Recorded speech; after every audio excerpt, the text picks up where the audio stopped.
Hello and welcome back to Seaside Garage and the AZU van. It's time to dig a little deeper into this car and see what needs to be done, and how big of a project this is going to be, pretty much. And what I want to do in this video is to assess the engine a little bit better. In the previous video, I discovered some engine parts in the trunk. This engine actually comes with extra barrels, so I might end up changing those, but only if it's necessary. I also, in the previous video, talked about this engine having 9 horsepower.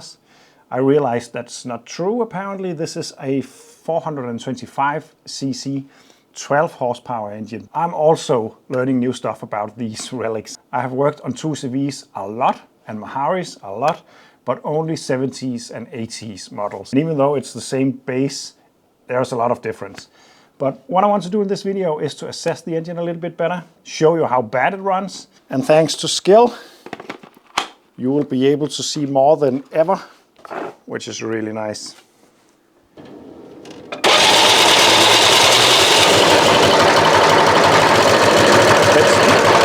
giving it full throttle right now, otherwise it will die.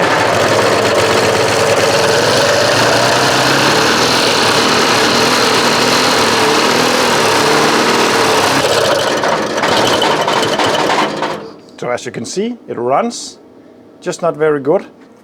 But I'm going to remove the spark plugs and do the compression test now. And then spin it over a couple of times with full throttle.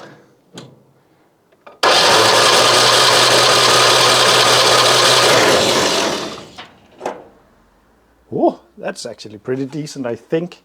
I'm not sure what these are supposed to have, but 140.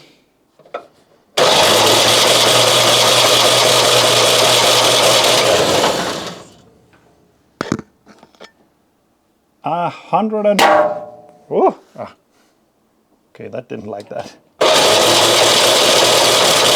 That's just shy of 150. I'd say 145.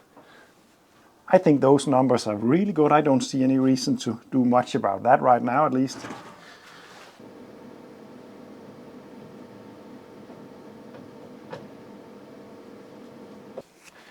So let's just go ahead and strip this down. I'm going to start by removing the cover. I do not have a rebuild kit for this, by the way, so this will just be a clean and then check over. There we go, the cover and the float. It's a plastic one, so it has been rebuilt before. I would assume it would be metal one. Very yellowish fuel, so it's probably slightly old. Could also be a reason why.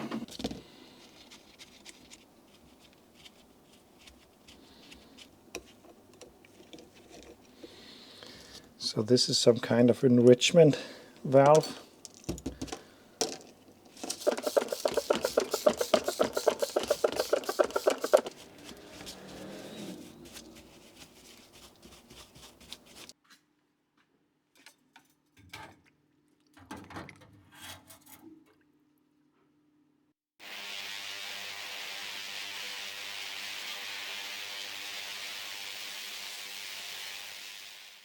And while the carb is in the ultrasonic cleaner, I'm just going to empty out the fuel tank, because even though it smells pretty fresh, it looks really yellowish.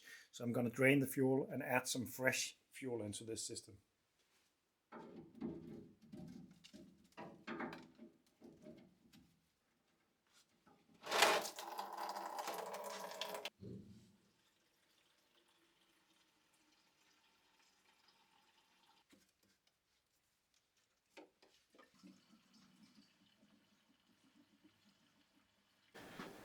So here we have the carb back from the bath. I gave it around 40 minutes and stopped a couple of times and agitated the dirt with a brush. It's not perfect, and it don't have to be, but it's clean inside, and that's the most important bit. So I'm gonna slowly put this back together and then see if it makes a difference.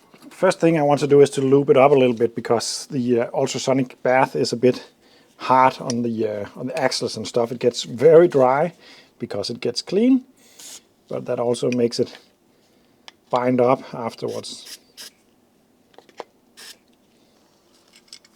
There we go.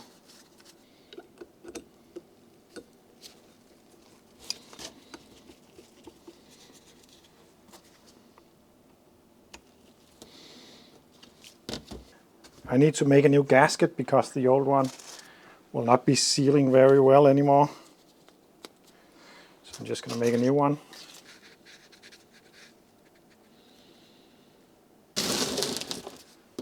And then make the small holes before cutting the outside because it will split so easily if you don't.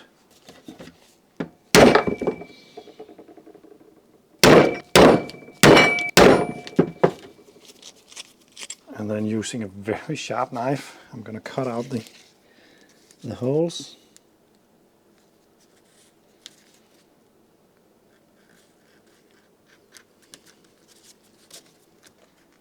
And then I can just go ahead and cut the rest of it out. There we go. And when I make gasket, the holes never line up perfectly. But as long as it fits, it doesn't really matter. Let's see.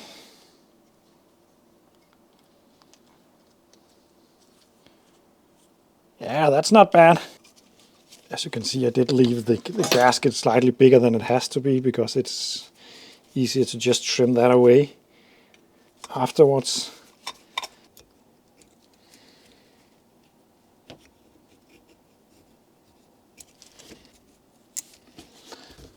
Like this. And then this just needs to be refitted to the car. And then we can test if it makes any difference.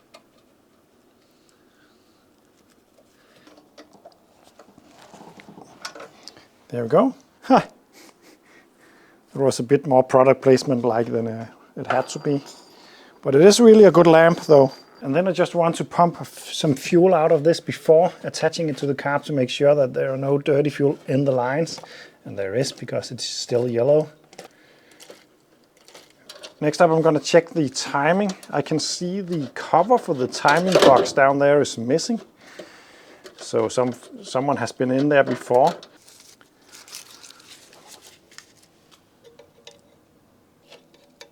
Okay, so the point gap is way too big. I can fit a 0.50.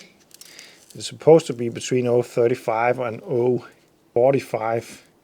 And again, I'm a little bit unsure about that because I normally work on the newer engines and I don't have an exact manual on this one. And it's a bit hard to find information. I'm going to attempt to get a manual for this. But I do, yeah, 0.60 also fits. I'm just going to set it to 0.40 and see if it makes a difference. There we go. So there you go. The charging system, and down there we got the points. And I want to set the point gap between those 2 points to 0.40. Oops. So I like this a lot better.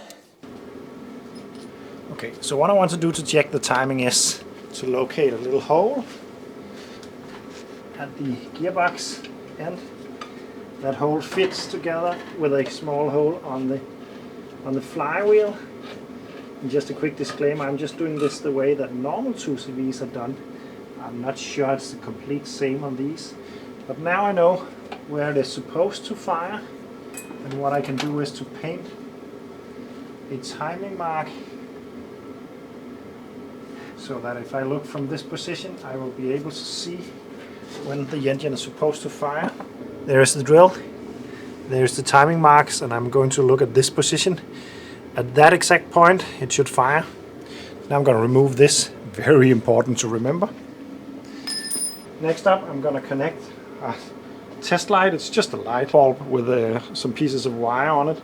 One end of the wire I will connect to the ground on the engine, just somewhere with the other end I will connect to the wire coming from the contact breaker box down there and going to the coil, like so. The ignition is on, the light is not lit. I actually was expecting it to be.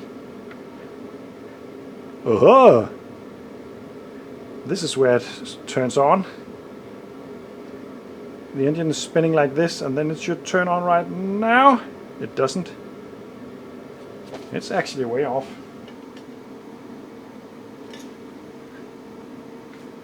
By the way, one important thing to do that I didn't do, remove the spark plug, because in theory it could fire up.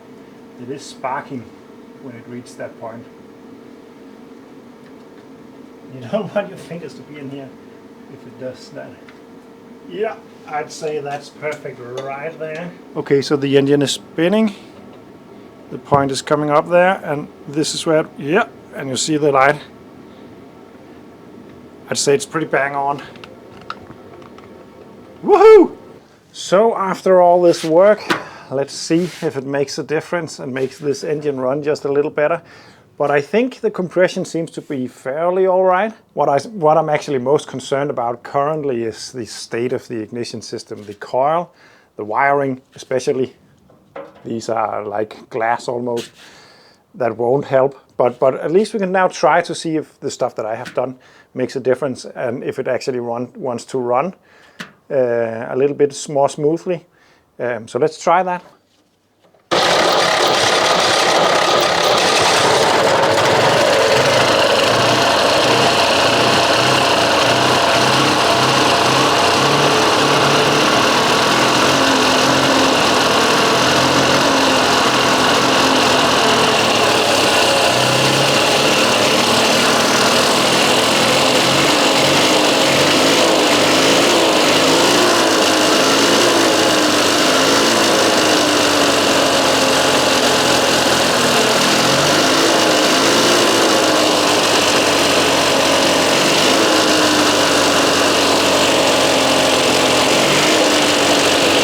Way better.